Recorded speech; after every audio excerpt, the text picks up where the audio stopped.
கண்ணதாசன். தமிழ்நாட்டார் மட்டுமின்றி மேல் நாட்டாரும் தமிழுக்கு தொண்டாற்றியுள்ளனர். அவர்களுள் இத்தாலி நாட்டை சார்ந்தவர் ஜோசப் பெஸ்கி தமிழ் மீது கொண்ட பற்றால் தம் பெயரை வீரமாமுனிவர் என்று மாற்றிக்கொண்டார். பாமரரும் தமிழின் இனிமை அறிய இவர் இயற்றிய பரமார்த்த குரு கதை தமிழில் எழுந்த முதல் நகைச்சுவை சிறுகதையாகும். பரமார்த்த குருவின் நகைச்சுவை சிறுகதைகளை அடிப்படையாக கொண்ட ஒரு தமிழ் நாடகத்திற்கான அறிமுகம். காட்சி 1. இடம் முட்டாள், மட்டி, மடையன், மூடன், பேதை என்ற 5 நண்பர்களும் கஞ்சம்பட்டிக்கு செல்ல வழி தேடுதல். கதை மாந்தர்கள் மட்டி, முட்டாள், பேதை, மூடன், மடையன் மற்றும் ஊர்க்காரன்.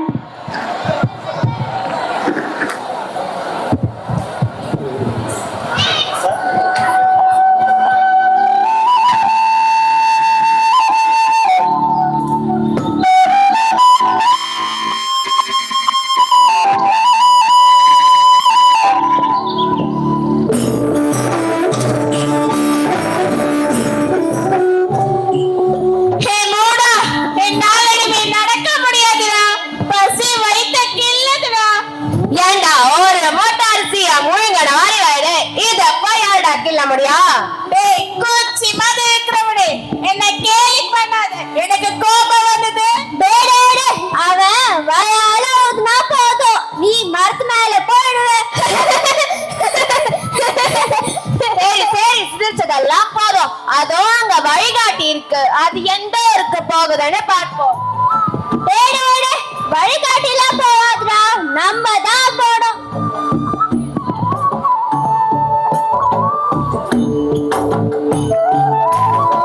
இங்க என்ன எழுதிருக்குன்னே தெரியலையே.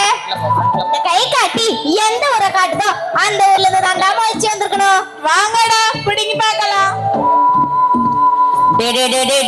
முட்டாள், நில்லுடா.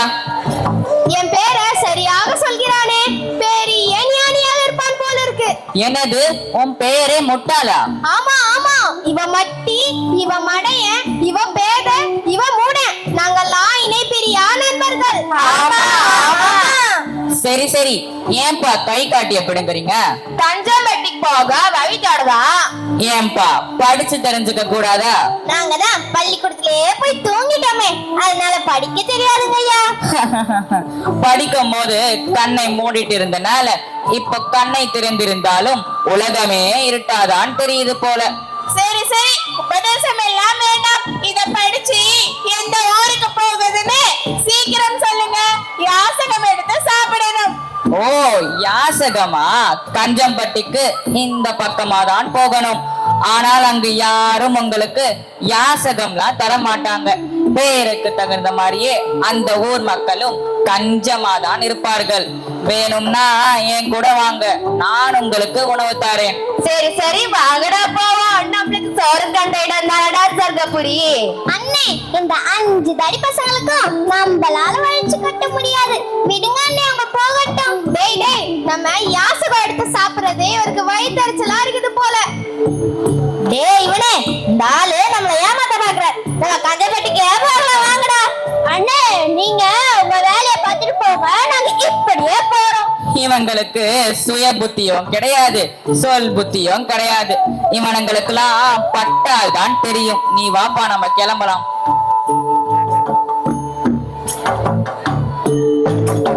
ஐயோ அம்மா, இதுக்கு மேல நான் நடக்க முடியாது.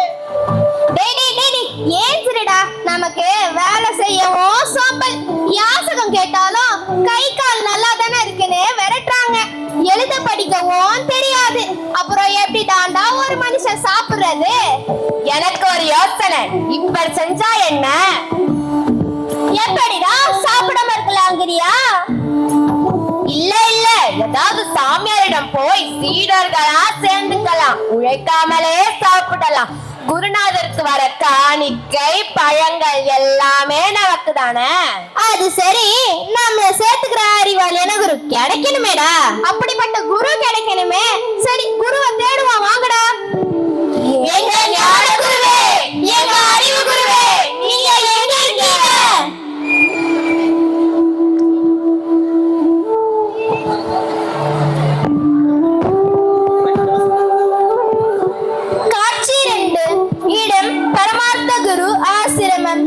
5 நண்பர்களும் பரமார்த்த குருவின் ஆசிரமத்தில் நடப்பதை வெளியில் நின்று பார்த்தல், சீடர்களாக சேருதல். கதை மாந்தர்கள், பரமார்த்த குரு, 5 சீடர்கள், ஊர்க்காரன் மற்றும் சமையற்காரன்.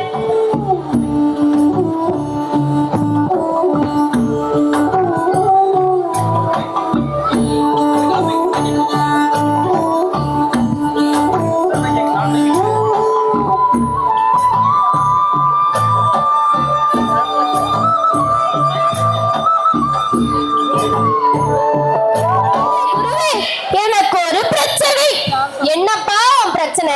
எங்க வீட்ல 5 கோழியும் அந்த ஒரு சேவலும் இருக்கு. கோழிகள் முட்டை போடுது, ஆனா அந்த வெள்ளை சேவல் மட்டும் முட்டையே போட மாட்டேங்குது குருவே. இதுவாப்பா உன் பிரச்சனை? உன் பிரச்சனை தீர நான் ஒரு வழி சொல்றேன், நீ கேப்பியா? சொல்லுங்கள் குருவே. ஆஹா, இந்த சாமியார் மட்டும் இந்த பிரச்சனைக்கு தீர்வு சொல்லிட்டா இவ தாண்டா குருநாதர். என்னடா? ஆமா ஆமா. ஏன்பா மத்த கோழிங்க என்ன நிறம்னு சொன்ன? கருப்பு நிற கோழிகள் குருவே. மடையனே மடையனே, மடையா உன்னை சாமியார் கூப்பிடுறாருடா. கருப்பு நிற கோழிங்க முட்டையிடும் போது வெள்ளை நிற சேவல் எப்படிப்பா முட்டையிடும்? அந்த வெள்ளை நிற சேவலையும் நீ கருப்பு நிறமாக மாற்றிவிடு, நிச்சயம் அதுவும் முட்டையிடும். ஆஹா ஆஹா, நீங்கள் தான் குரு, பரமார்த்த குரு. வாழ்க வாழ்க. டேய் டேய், நம்ம தேடிய குரு இவர்தான்டா. வாங்கடா போலாம். நீங்கள் தான் நாங்கள் தேடிய குரு, பரமார்த்த குரு. வாழ்க வாழ்க. நானா? சீடர்களே நீங்களும் வாழ்க, நீங்களும் வாழ்க. அடடே, இந்த சாமியாருக்கே சமைச்சு பாட முடியல, இல்ல இந்த 5 தடி பசங்களும் சீடர்களாக வந்து சேர்ந்திருக்கிறார்கள். என்னப்பா அங்க முனங்கள்? இல்லை இல்லை குருவே, என்னால் இனிமேல் இவங்களுக்கு சேர்த்து சமைச்சியே போட முடியாது. நான் கிளம்புறேன் கிளம்புறேன் கிளம்புறேன், நான் கிளம்புறேன் நான் கிளம்புறேன். இருக்கிற ஒரு சமையல்காரனும் போயிட்டானே, வயிறு வேற பசிக்குமே. உங்கள யாருக்காவது சமைக்க தெரியுமாப்பா? ஐயோ, அடுத்து நம்மள சொல்லிடுவாரு போலே. இல்ல இல்ல குருவே, சாப்பிட வேணா நல்லா தெரியும். சாப்பாடு கொடுக்குறீங்களா இப்போ? யாசகம் கேட்டாலும் இந்த ஊர்ல யாரும் போட மாட்டாங்கப்பா. ஏன் குருவே? இது ஒரு சோம்பேறி மடோன்னு எல்லாருக்கும் தெரிஞ்சிருச்சு. அப்போ என்ன செய்யலாம் குருவே? வேற என்ன செய்ய முடியும்? வேற ஊருக்கு தான் போகணும். ஆனா என்னால நெடுந்தூரலா நடக்க முடியாது. எங்கேயாவது போய் குறைந்த விலையில ஒரு குதிரையை வாங்கிட்டு வாங்க. இந்தாங்க 10 பவுன். இதுக்குள்ள நல்ல குதிரையா பார்த்து வாங்கிட்டு வரணும். சரிங்க குருநாதா.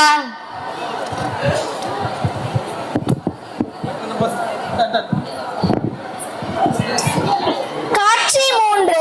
இடம் கிராமம். கதை மாந்தர்கள், 5 சீடர்கள், பரமார்த்த குரு, விவசாயி மற்றும் வேலைக்காரன்.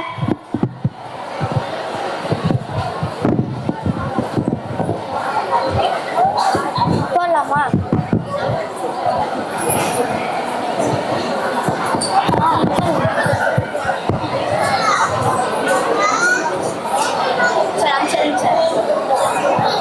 நின்றவா?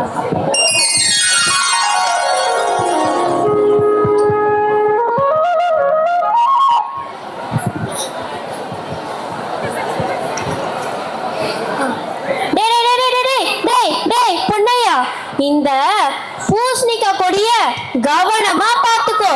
இந்த கழுதெல்லாம் இருக்குதுல்ல, அத மேஞ்சிட போகுது. நம்ம பூசணிக்காவை சந்தைக்கு கொண்டு போக நான் சீக்கிரமா வண்டியை திறந்துடா. கவனமா பாத்துக்கோ. சரிங்க ஐயா. டே மட்டி, அங்க பாரு மட்ட குதிரைங்க. நம்ம கையிலேயும் நிறைய காசு இல்ல, அதனால அதுல இருந்து உன்னை பிடிச்சிட்டு போய் குருநாதர் கிட்ட கொடுத்துட்டா என்ன? நல்ல யோசனை தான்டா. வா வா, இதே கேட்கலாம். ஐயா ஐயா, இந்த மட்ட குதிரை என்ன விலை? என்னடா இந்த கழுதிய போய் குதிரைன்னு சொல்றாங்க? அட, அவங்களே சொல்லும் போது உங்களுக்கு என்னன்னா ஒரு வேலையை சொல்லி கொடுத்துருங்க. 25 சொல்லலாமா? 26, 30 சொல்லுவோம். இந்த மட்ட குதிரையில 30 பவுன். ரொம்ப விலையா இருக்கு. எங்ககிட்ட 10 பவுன் தான் இருக்கு. 10 பவுனுக்கு கால் மட்டும் தான் கிடைக்கும். காலை மட்டும் வாங்கிட்டு போய் நாங்க என்ன சமைச்சு சாப்பிடவாயா போறோம்? எங்க குருநாதருக்கு வாகனம் வேணுயா, அதாயா கேக்குறோம். அது என்னங்க குதிரை முட்டையா? என்னடா இவங்க சரியான வாத்து மடையனா இருப்பாங்க போல இருக்கே. ஆமாண்ணா, இவரு சரியான வாத்து மடையனா இருப்பார் போல.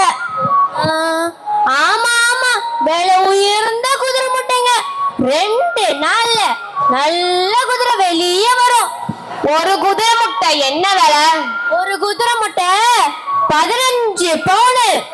அம்மா, ரொம்ப விலையா இருக்கே. எங்க கிட்ட 10 பவுன் தான் இருக்கு. சரி சரி, 10 பவுனுக்கே வாங்கிட்டு போங்க. சரிங்க, எங்க கிட்ட இருக்க அந்த 10 பவுனுக்கு நல்ல வெள்ளை குதிரை முட்டையா ஒன்று கொடுங்க. எங்க குருநாதருக்கு வெள்ளதாயா பிடிக்கும். இந்தாங்க ஐயா 10 பவுன். ஒரு காசு பெறாத பூசணிக்கா இன்னைக்கு 10 பவுன் விக்குது இல்ல? ஆமா ஆமா. வியாபாரத்தை முடிக்காம அங்க என்ன பேச்சு? சீக்கிரம் ஒரு குதிரை முட்டை தாங்க, நேரம் ஆகுது. சரிடா, நல்ல குதிரை முட்டையை எடுத்து கொடு. இந்தாப்பா, கவனமா எடுத்துட்டு போ. சரிங்க ஐயா. இந்தாப்பா, கவனமா கொண்டு வா, கீழே போட்டுற போற. நான் அதெல்லாம் போட மாட்டேன்டா, என் கூட வா, அது போதும் வா.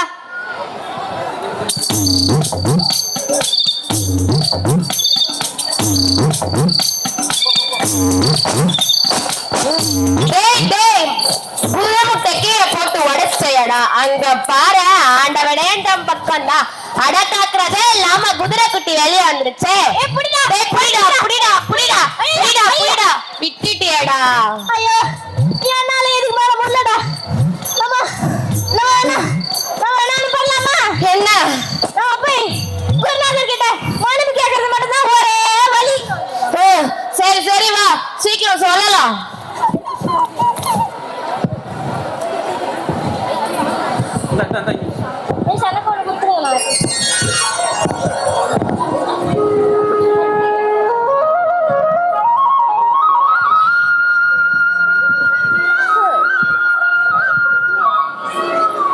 குருநாதா, குருநாதா. என்னப்பா, ஏன் கத்துற? சொல்லு சொல்லு. நாங்க ஒரு குதிரை முட்டை, இல்ல வெள்ளை குதிரை முட்டை வாங்கிட்டு வந்தோமா. அது அது கால் தடிக்கு கீழே விழுந்துருச்சா. அப்புறம் அதுல இருந்து குதிரை குட்டியும் எங்க கிட்ட இருந்து தப்பிச்சு ஓடியே போயிடுச்சு. எங்களால அதை பிடிக்கவே முடியல. எங்களை மன்னிச்சிருங்க குருநாதா. போனா போகுது, விடுங்கப்பா. இதுக்கு எதுக்கு மன்னிப்பு கேக்குறீங்க? 10 பவுன் தானே. அந்த குதிரை குட்டியிலே இவ்வளவு வேகமா ஓடினா வளர்ந்தா நிச்சயம் நமக்கு அடங்காது. இந்த வயசான காலத்துல நான் அது மேல இருந்து விழுந்தா என்னப்பா ஆகும்? விடுங்க விடுங்க. ஓடி வந்து 2 பேரும் களைப்பா இருப்பீங்கன்னு நினைக்கிறேன். இருக்கிற உணவை போய் சாப்பிடுங்க, போங்க. குருநாதா, உங்களுக்கு எவ்வளவு நல்ல மனசு. பரமார்த்த குரு வாழ்க வாழ்க, பரமார்த்த குரு வாழ்க வாழ்க.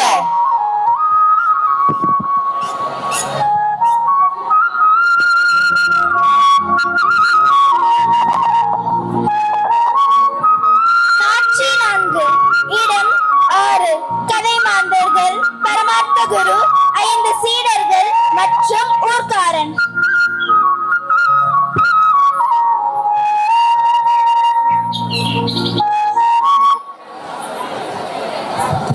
சீடர்களே, நாம் இந்த ஆற்றை கடந்து செல்ல வேண்டும்.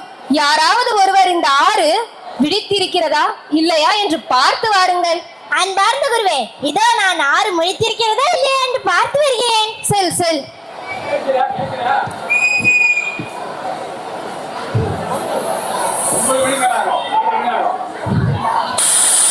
ஐயோ அம்மா, குரு குரு குரு, ஆறு முழித்திருப்பதோடு மிகவும் கோபமாக இருக்கிறது.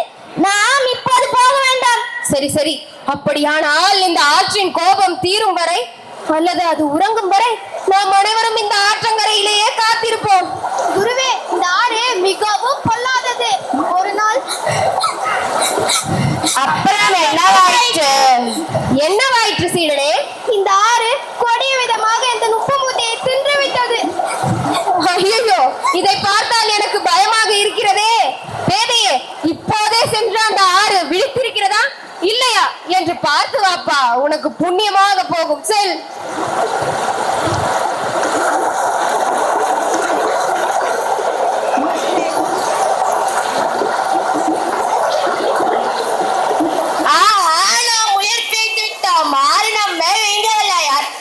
சத்தமும் மேம்பவில்லை.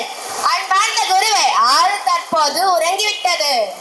இந்த ஆறு இப்பொழுது உறங்கிக் கொண்டிருந்தாலும் நிச்சயம் அது விழிக்கக்கூடும். அது விழிப்பதற்கு முன்னால் நாம் அனைவரும் அக்கறையை சேர்வோம். வாருங்கள், அனைவரும் பத்திரமாக வாருங்கள். சரி சரி குருவே. யாரும் பேசாதீங்க, வாங்க அமைதியா. ஆமா ஆமா, இந்த ஆறு உப்பத்தின் ஆறு நம்மள விழிக்கிற போதுடா, பார்த்து வாங்க.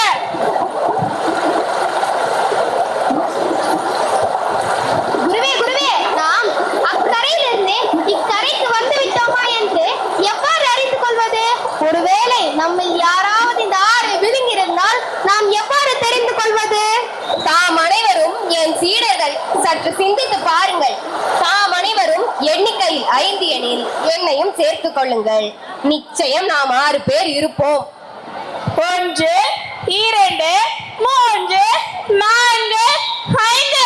அச்சச்சோ, பாத்தீங்களா? நாம் 5 பேர் தான் உள்ளோம். 6 ஒருவரை விழுங்கி விட்டது. சரி சரி சரி சரி சரி, நானும் ஒரு முறை எண்ணி பார்க்கிறேன், இருங்கள்.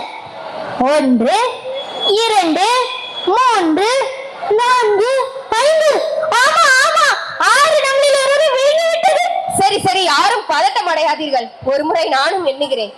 1 2 3 4 5. ஆமாம், ஒருவனை காணவில்லை. ஒருவன் கதி முடிந்ததே, ஒருவன் கதி முடிந்ததே. பார்த்தீர்களா? ஏன் அழுகிறீர்கள்? என்னவாயிற்று? நாங்கள் அக்கரையில் இருந்து இக்கரைக்கு 6 பேர் வந்தோம். ஆனால் தற்போது நாங்கள் 5 பேர் தான் உள்ளோம். 6 எங்களில் ஒருவரை விழுங்கி விட்டது. 6 விழுங்கிடுச்சா? இவங்க 6 பேர் தானே இருக்காங்க, பிறகு ஏன் இப்படி சொல்றாங்க? சரி சரி, என் முன்னால ஒரு முறை நீங்க எப்படி நின்னீங்கன்னு எண்ணி காட்டுங்க பார்க்கலாம். 1 2 3 4 அச்சோ, பாத்தீங்களா? 5 பேர் தான் உள்ளோம். 6 ஒருவேளை வீங்கிருச்சு.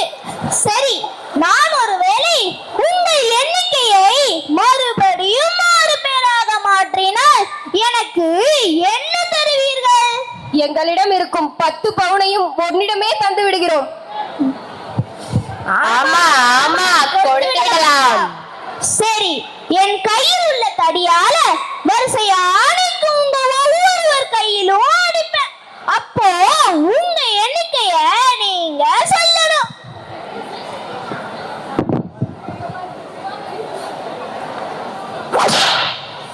இறைவா, வலி தாங்கவில்லை. நான் பரமார்த்த குரு 1. அம்மா, வலி தாங்கல. நான் மட்டி 2.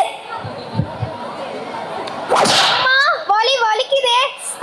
முட்டாள் 3. அப்பா, நான் பேரு 4. அம்மா அப்பா, வழி தாங்கலையே. நான் 3 5. அப்பா, நான் மடே 4. பார்த்தீர்களா? உங்கள் எண்ணிக்கையை மறுபடியும் 6 பேராக மாற்றிவிட்டேன். நாம் அனைவரும் பத்திரமாக தான் இருக்கிறோம் சீடர்களே. இதை உணர்த்திய இந்த அன்பருக்கு நம்மிடம் இருக்கும் 10 பவுனையும் நாம் கொடுத்து விடலாம். சரி சரி, சீக்கிரமா இந்த ஊரை விட்டு போங்க. 6க்கு கோபம் வந்துட போகுது. சரிப்பா. அந்த பக்கமா 6 இருக்குது, இந்த பக்கமாவே நீங்க போங்க. சரிங்க. யாரு இருக்கா யாரு இல்லன்னு தெரியாத குருநாதர். இவருக்கு 5 சீடர்கள் வேற. எந்தெந்த ஊருக்கு போயிட்டு என்னென்ன பண்ண போறாங்களோ தெரியல.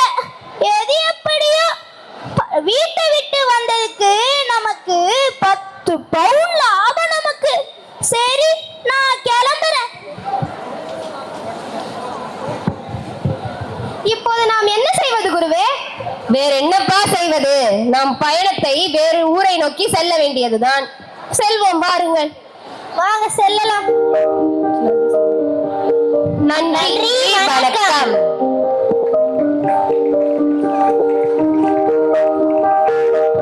கலைமாந்தர்கள் பரமார்த்த குருவாக சக்தி லட்சுமி,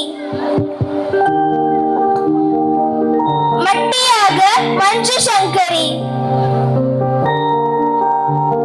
முட்டாளாக பூஜா, பேதையாக லோகிதா, மூடனாக பூர்ணமித்ரா, மடையனாக மோகிஷா, ஊர்க்காரனாக ஜோயல், பூமிகா, தபினேஷ், பிரமிகா, விவசாயியாக கோபிகா, கழுதையாக மித்ரன், பிரியன், சமையற்காரனாக கிருத்திக், முயலாக மித்ரன், தொகுப்பாளராக நான் அஃபிஃபா.